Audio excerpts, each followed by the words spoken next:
Santiago, Chile. This is the second time in the last 3 years that I've been down here in October for a big race. Last time was 2 years ago, Pan Am Games.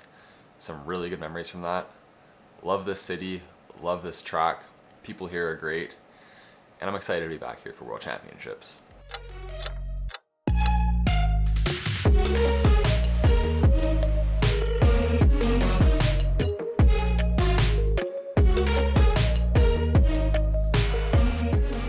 So we've been here for a couple of days now. Today is our first official track session. Been on the track twice since we've gotten here, built some bikes, kind of getting settled in, but today's the first official track session of World Champs. It's gonna be busy. So this is the first World Champs since 2017 it's been outside of Europe, and it's in the Americas this time for us, which means no time change, which has been really nice.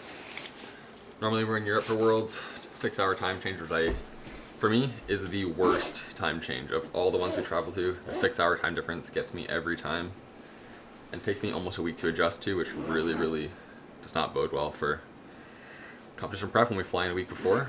So really been loving this time change, sleeping well. And today we're ramping up the intensity, got some flying hundreds, flying 200. Track is fast, track is smooth, so we'll see how today goes.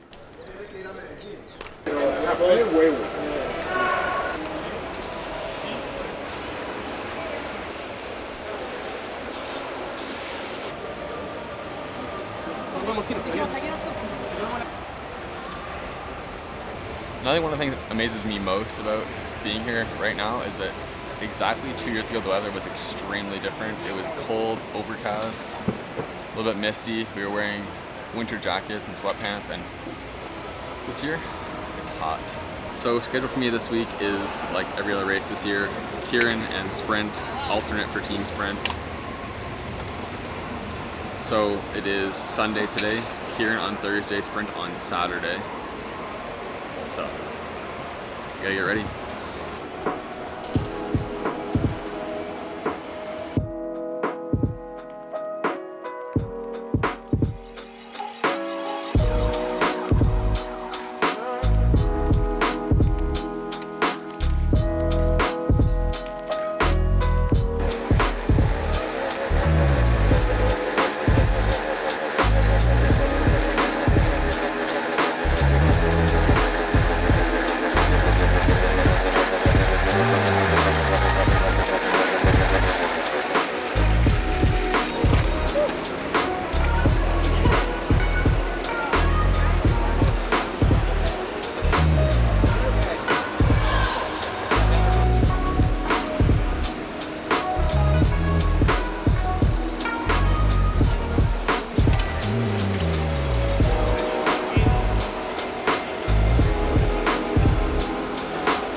Well, that's our first official track session done. It was busy, it was hot, but the track is running quick. And we've been here at the track for the last 5 hours. I had to come early on the early shuttle, so a little hungry. Yeah, so far so good.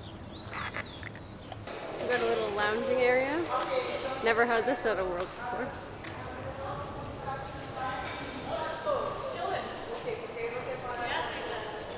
Look at this guy.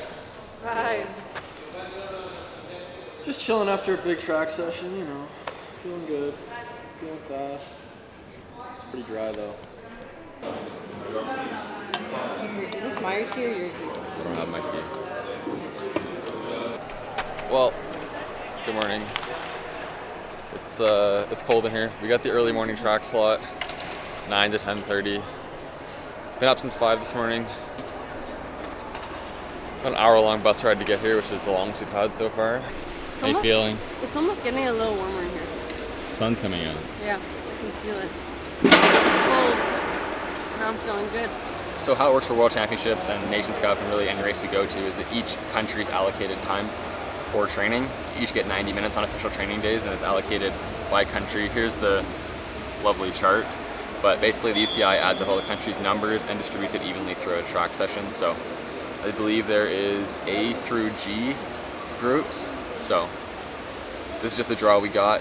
We had a great track session yesterday, early morning today. So sometimes just the luck of the draw. Today I have more of a Keirin workout, where yesterday was more of a sprint workout. So some Keirin jumps and then a longer effort to finish the session. So it's Monday today. It is my last hard session before racing, so just gotta get it done. So this will be my 4th World Championships, and it's actually my first time ever racing Keirin at a World Champs. I raced Keirin at every level except for World Championships, so I'm excited for it.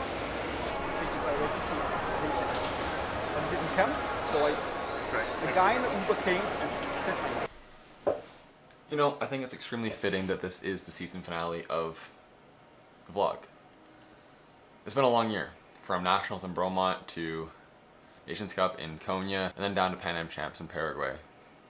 On to Trinidad, in LA, and the last few months building up to this big race.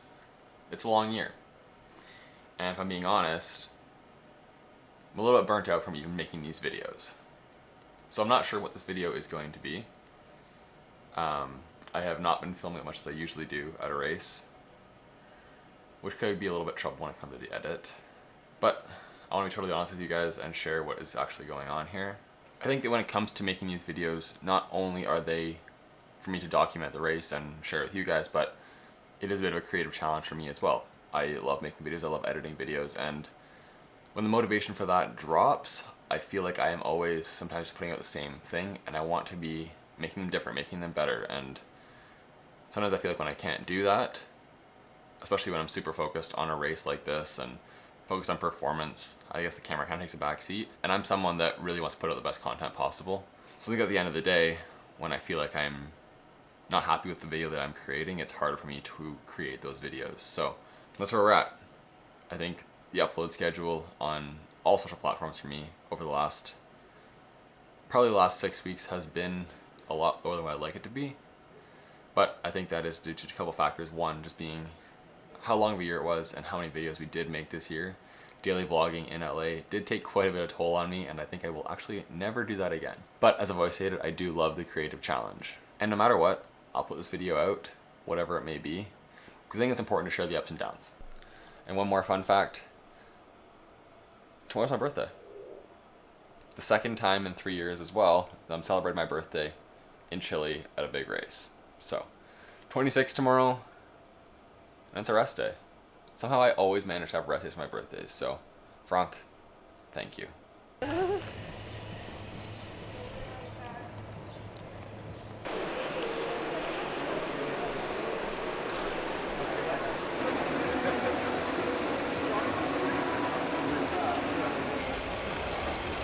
Well, 26 today.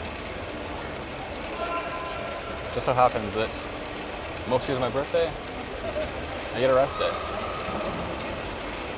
Just doing a quick little 45-minute roller session, some stretching, some core activation. But a pretty easy day overall. My 4th time in the last 5 years being in another country because of a race. And it's my recovery day, which is super nice. So had a really good session yesterday morning. And now just a little bit of rollers today to kind of flush the legs, do a bit of stretching, do a bit of core activation just to make sure we're in good shape tomorrow, because tomorrow is team sprint for the boys and I warm up alongside them as my final activation and just in case. But I'm really happy with how this prep has gone. We tried some new things and some things I wasn't really super sure of, but definitely had to put some trust in the process on this one, and especially with it being such a long summer of racing, you know, we have a different prep, but I'm really happy with how the legs are feeling, and yeah, how South America is treating me this time around.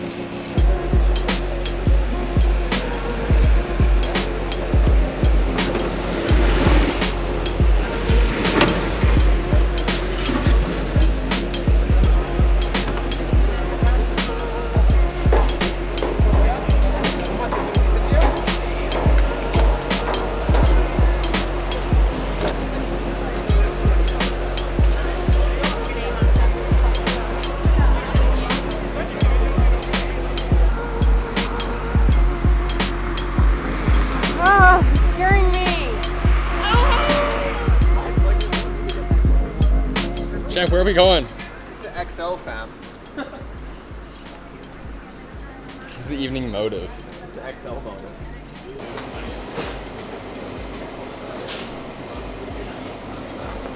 Is it actually good?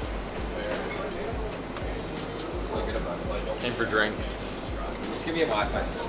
That's the Nick, do you think this building would be like, if it was in Toronto, would it be like a tall one? Or does it just look tall because it's the only one? It's the tallest building in South America, apparently. Really? Yeah. But look, literally the last 10 stories are just glass. It doesn't even count. Happy birthday. Thank you. We're celebrating your birthday at XO. Oh, with OXO.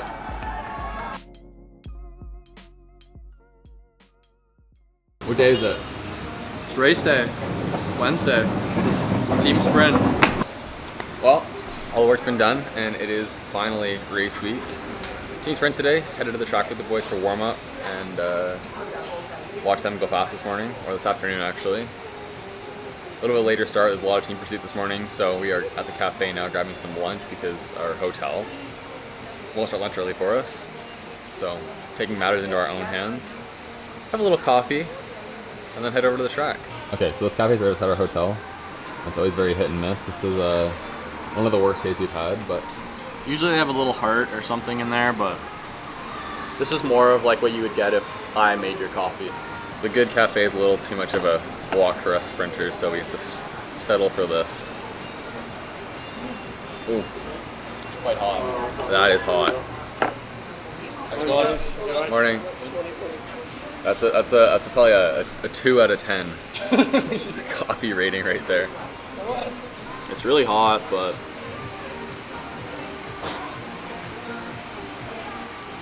I got a double. Doesn't really taste like a double. I don't know. It's really hot, but it'll get the job done. That's the reason we came here. Bread is quite nice. Quite a nice sandwich.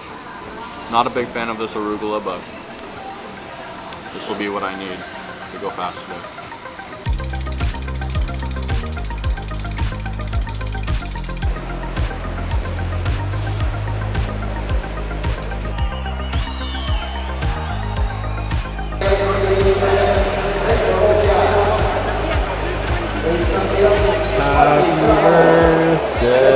Show me your decorations.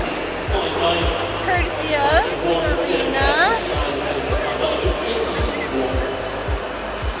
I told her that no one's ever done that for people at a race.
Big boy. Let's go.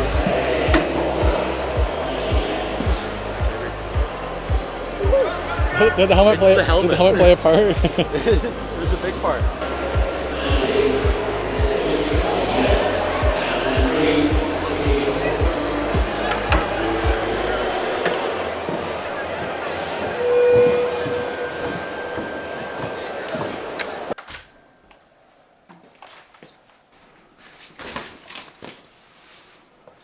Well, activation done. Team sprint done. Ready for Keirin tomorrow. Alright, well, this is a new one for me. Not finishing the vlog where I started it. So, Gonna do my best to sum up racing and the 5 days of Worlds in the next few minutes. Normally I'm pretty good at bringing the camera on race days and talking through what's going on. It's a bit of a good distraction for me. But for some reason on Thursday I just did not pick it up at all. Sarah managed to grab some video of the Keirin races, but I didn't talk to the camera once, and that seemed to get even more apparent throughout the week. Let's talk about Keirin first. I finished 19th, which for me was a bit disappointing. I hoped to make at least the quarterfinals, and maybe if I was lucky, get into the semis. But my day ended pretty early with the first round wrap. So going in the first round, I pulled one on the motorbike, and that's never the most fun position to be in. I love being in 2 or 3 because, you know, you get a little more options. And in 1, I kind of got boxed in right away and didn't have much way out of it. So by the time the race had got going, I was boxed in a little too slow, and the race kind of went away from me, and not much I could do there. So finished 4th in that, on to the first round wrap. By then I kind of felt like my legs had come under me and was starting to feel myself a little bit more in the racing, but unfortunately I think I went a little too early. Held off the other riders for most of the race, but coming in the last straightaway, the Czech rider had come over me and got me at the line, which ultimately ends my day and puts me in 19th. So a bit disappointing overall, but for my first Worlds Keirin, I know I'm capable of more, but yeah, wasn't meant to be on that day. So between Keirin and sprint, there's a rest day, Friday, and normally I'd like to train on that day, get a good effort in, and kind of just carry that momentum through the week into sprint. I woke up Friday morning not feeling 100%. Had the sniffles, a bit of a headache, a bit of a scratchy throat, and I knew that something was coming. So went to the track that day for just an easy roller session. Like I said, I would have liked to get more of an effort in, but I thought my best just let my body recover and rest, which had its pros and cons. This is high performance, right? Carbs. Protein. Fuel.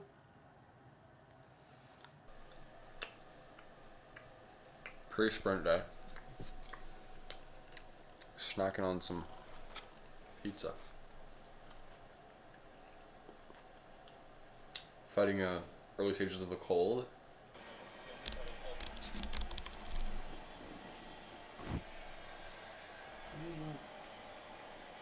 Well, the night before sprint, watching the Jays' first World Series game.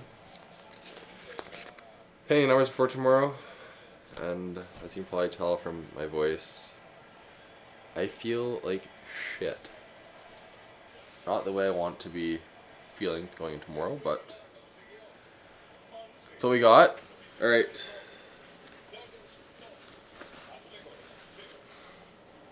Ready for sprint tomorrow. Coming to sprint day, I also felt pretty good. That little bit of sickness and kind of not feeling 100% like myself, I decided to leave the camera at the hotel completely. Didn't bring it along at all. And just decided to not worry about it. And I think that little bit of lack of effort on Friday kind of contributed a little bit to the feelings I had on Saturday morning. I had a good warm-up, a good activation, but I just didn't feel like I was 100% on the bike. And I believe that can kind of contribute to the 200 meter time. Not that it was too bad. I mean, 9.7 for me is a pretty average time. Nothing spectacular, nothing terrible, but I definitely hope for a little bit more, especially being fully peaked at World Championships. But that qualifying time put me into 17th, and I had to race the 1/16th final against Luca Spiegel from Germany, and I was able to win that one by the narrowest of margins, putting me into the 1/8 final. And that's where I raced Matthew Richardson. And he was the fastest qualifier. He qualified in 9.2, and I qualified in 9.7 with a half a second difference in qualifying. And when it comes down to sprinting, when you are within, 2/10, you can kind of force a rider into a mistake and maybe you have a shot at getting them by surprise, which is still tough, but when you have that kind of time difference, you can kind of force them to make a mistake. But when it comes to a time difference like I had to Richardson, which is half a second, there's not much you can do. And he kind of proved that pretty evidently in the race. By the time we came into 500 meters, I started to accelerate. I was leading the race as I chose pulled P1, and when he decided to accelerate, the race is basically already over. He created a gap pretty quickly, 10-15 meters, and just continued to accelerate. And I was full gas, and the gap was not closing. So he beat me by a lot, and that sucks, but that is racing. And yeah, he was quick, I was not, so yeah, that ended Worlds for me. So overall, 19th in the Keirin, 15th in the sprint. Not what I'd hoped for, but that's what it came out to be. So I think that's going to wrap this one up. And if you made it this far in the video, thank you. But I'd love to hear from you down in the comments below what you guys want to learn about at these big races. What kind of insight I can share, what you want to learn about the races. I'd love to put more of that into these videos. So with that, thanks for watching season 3 of the vlog. Catch you in the next one.